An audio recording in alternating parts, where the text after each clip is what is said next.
Dəyərli izləyicilər, budur növbəti videomuz və növbəti videonun deməli səbəbkarı Yaponiya müəssisəsinə aid olan Pfizer adlı bir şirkətin məhsuludur. Deməli Pfizer şirkəti haqqında, müəssisə haqqında bir videomuz var idi. Orada hansısa bir məhsul təqdim etmişdim və deməli bizim videonun deməli sağ yuxarı tində hiperlink olacaq. Tıklarsanız, yəni həmin videoya çıxacaqsınız.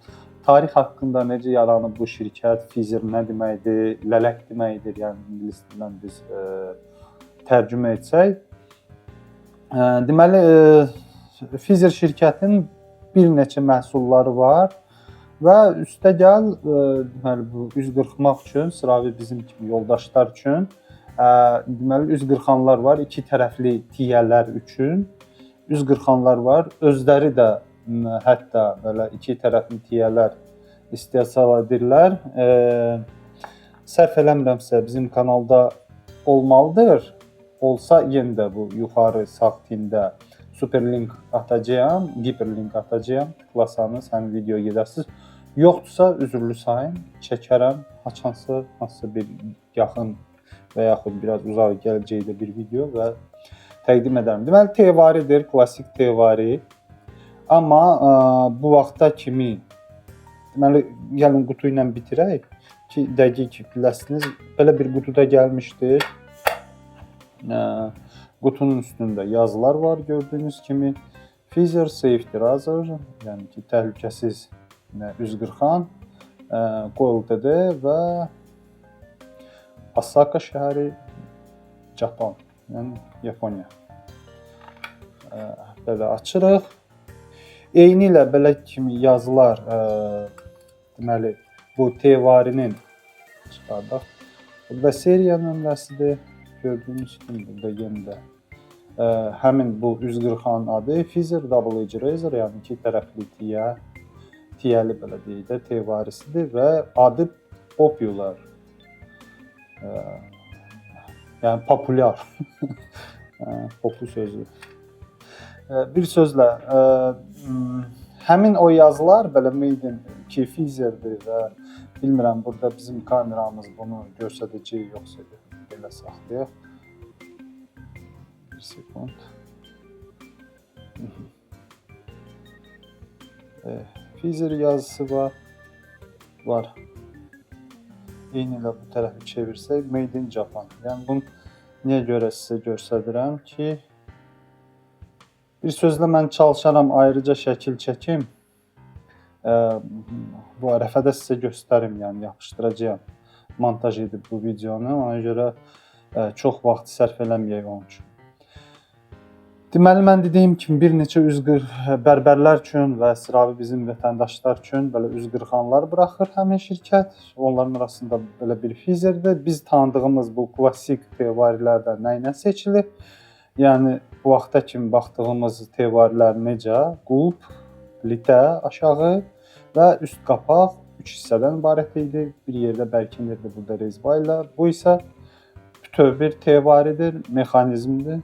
Deməli, əgər bunu fırlatsaq, bu qapaqlar açılır, kəpənək kimi.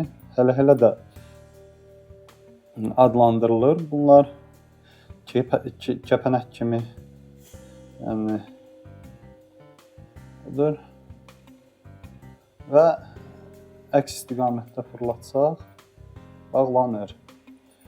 Budur, açılır, bağlanır. Deməli, istifadədə çox asandır gördüyünüz kimi və onu da qeyd edeyim ki, bu Pfizer şirkətdə məhz bu üz qırxan çox yumşaq üz qırxan kimi təqdim olunur. Praktikaya görə mən də istifadə etmişəm.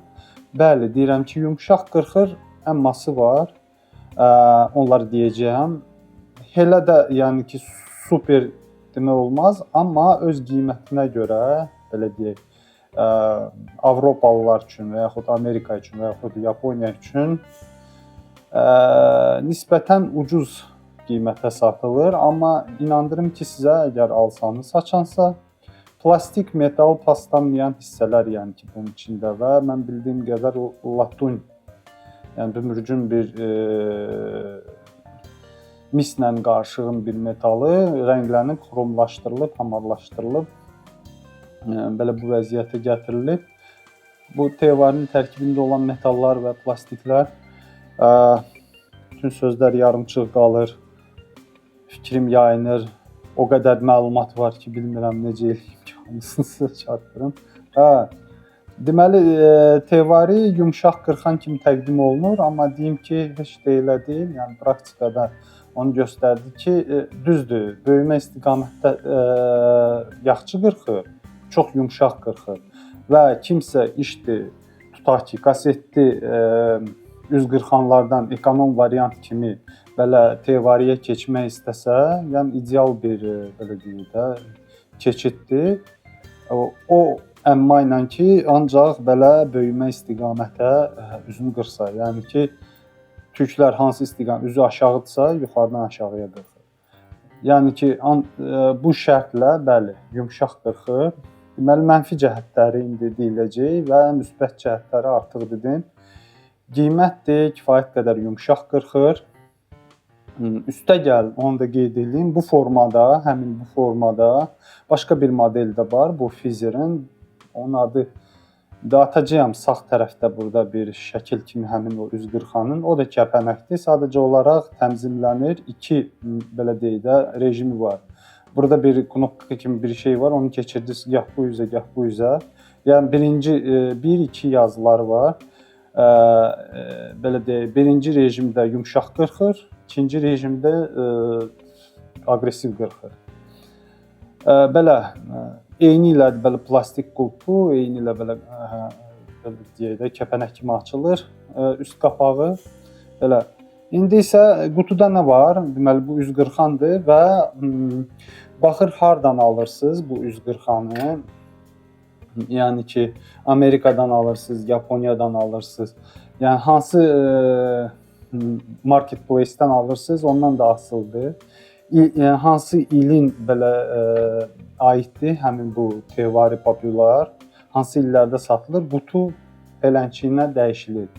Yəni ki, belə deyək də, sizin üçün sürpriz olmasın, mən belə qutu təqdim elədim. İşte hardasa başqa cür qutuda bağlanmada gördünüz.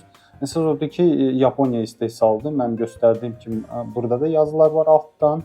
Hər iki tərəfdən qutunun üstündə də var. Düzdür, indi kim ki kopyalayır, onun üçün belə deyək də, sərhədlər yoxdur. Nə istəsəz eləyər. Amma alanda təbii ki, tanıdığınız marketplace-lərdən alın da, yəni ki, level marketplace-lərdən alın. Belə, qutuda nə olur? Mən dediyim kimi üz qırxan özü, sonra bura xüsusi yer var, belənçi bir qutuda tiyələrdir, amma 5 ədəd olmur, cəmi 2 ədəd tiyə olur. Bunu sonra mən bu qutuya qoydum, bu Fizer tiyələri. Artıq özüm, ən əsası yoldaşlar, bu belə deyək də, legendar mı deyim, necə deyim, tanınmış Fizer tiyələr Bakıda satılır. Peronda, deməli 28 mayda dükanlarda bir neçəsində görmüşəm satılır. Axırıncı dəfə mən alanda 1 manat 50 qəpik idi. Neçəyədir bilmirəm, yalançı çıxaram. Bir qutuda 5 ədəd olur. Bir blokda deməli 20 belə qutu, beləliklə 100 ədəd tiyənin sahibi olursunuz bütün blok alsanız. Belə qısaca tiyələr haqqında dedim. Deməli tiyəni yükləmək istəyirəm ki, bu məfi xüsusiyyətlər bu üz qırxanın T-varinin üzə çıxsın. Çaşmışam. O qədər tələsirəm. Burada diqqətli olmaq lazımdır. Niyə? Çünki yapışqanı var. Mən bu yapışqan olan bağlamaları heç də sevmirəm. Çünki barmaqları kəsmək ehtimalı çoxalır. Belə qoyaq qırağa kağızı da.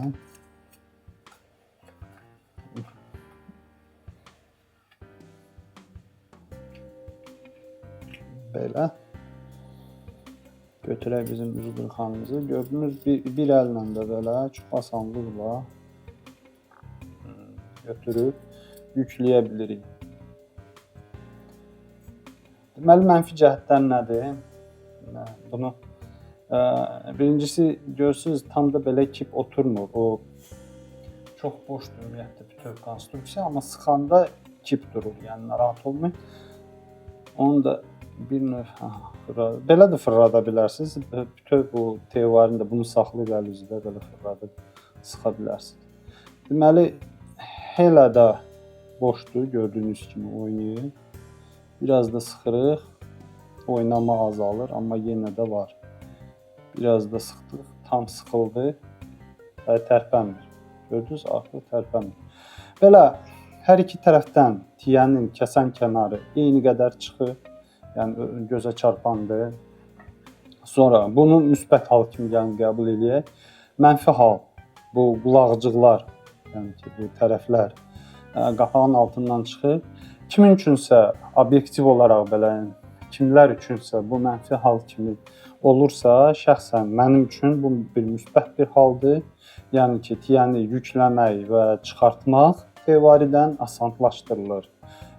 Əsasında belə deyək də, tiraj zamanı işdə tiyəni dəyişmək istəsəz və yaxud əlləriniz belə sabunlu qalsa, bu çox vacib bir amildir ki, nədənsə belə tutub çıxarda biləsiniz.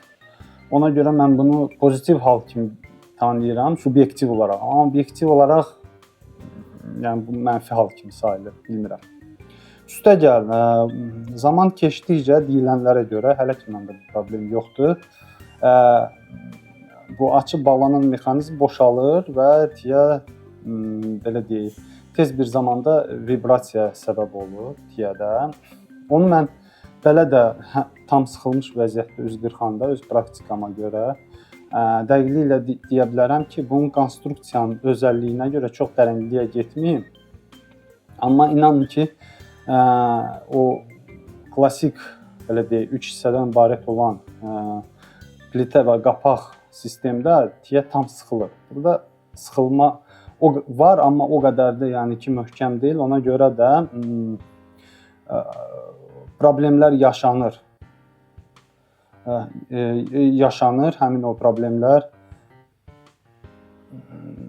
kip oturmağın deməli tiyənin tevaridə və vibrasiya hiss olunur. Üz qırxan zamanı əsasən də ona görə deyirəm, əks istiqamətdə qırxanda, yəni ki, ehtiyatı əldən verməyəsiniz. Bu kimi deməli mənfi hallar var. Qalan razıyam tevaridən. Çox gözəl bir tevaridir. Qiymətlər müxtəlifdir. Müxtəlif marketplace-lərdə bu deməli Fizer Popuların qiyməti müxtəlifdir. Öz ana saytlarında deməli Yaponiyanın istehsalçının qiymət yazılmır və çox belə deyək də bunun ölçülər haqqında müxtəlif belə deyək də, yəni dəqiq bir informasiya yoxdur, amma təxmini bilirəm ki, belə qapalı vəziyyətdə bunun uzunluğu təxminən 95 millidir, qapaqlar açılsa 115 millidir. Sonra bunun deməli eni hardasa 40 millidir və çəkisi 35 qramdır. Üzürlü sayın məndə o tərəzi yoxdur ki, qoyaq dəqiq bilək. Çox üzürlü sayın. Ümid edirəm ki, gələcəkdə kanalın belə deyək, baxışları çoxalsa, yəni inkişaf eləsə, yəni dəyişsə o işə, bəlkə də alıb bu kimi belə deyək, əgər vacibdirsə sizin üçün komment bölməsində yazarsınız ki, dəqiq çəki nə qədər. Amma istehsalçı adətən yazdığı hardasa informasiya tapanda dəqiq olur. Yəni yalan olmur. Belə, dediyim kimi istehsalçı özü öz ana saytında bu kimi məlumatları yazmayıb, müxtəlif başqa saytlardan baxıb tapmışam bu ölçüləri, çəkini. Bu tevari haqqında. Belə, qiymət mən dediyim kimi yalançı çıxaram mən desəm. Mən bildiyim qədər ucuz almışdım. O Black Friday-yə düşmüşdüm, nədir belə. Bir dənə almamışdım, bir neçə dənə almışdım. O biriləri mən hədiyyə etdim tanıdığım adamlara. Amma birini özümə saxladım. Klassikadır, Yaponiya istehsalı. Haçansa bəlkə hətta bu üzqırxan muzeyə gedən bir üzqırxan alət kimi gedəcək. Məncə bu qədər yoldaşlar. Maraqlı oldusa bizim video sizin üçün videoya like qoya bilərsiniz. Dost, tanışlar, kimsə əgər varsa tanıdığınız adam həvəskardır və yaxud həvəskar deyil, bir sözlə bölüşdürə bilərsiniz bu videonu öz dost, tanış aralarında. Sonra hər hansı bir sual, nə isə mən demədim, siz bilirsiniz, yazın, xahiş edirəm, komment bölməsində. Ya mənə, ya ümumiyyətlə komment qoya bilərsiniz. Sonra və ən yaxşı hal bizim üçün odur ki, əgər bizim kanalımıza abunə olsanız, inandırıram sizi ki, bu İslah Klassik tiraj haqqında bir çox məlumatları əldə edə bilərsiniz. Məndən bu qədər. Sağ olun, gələn görüşlərə.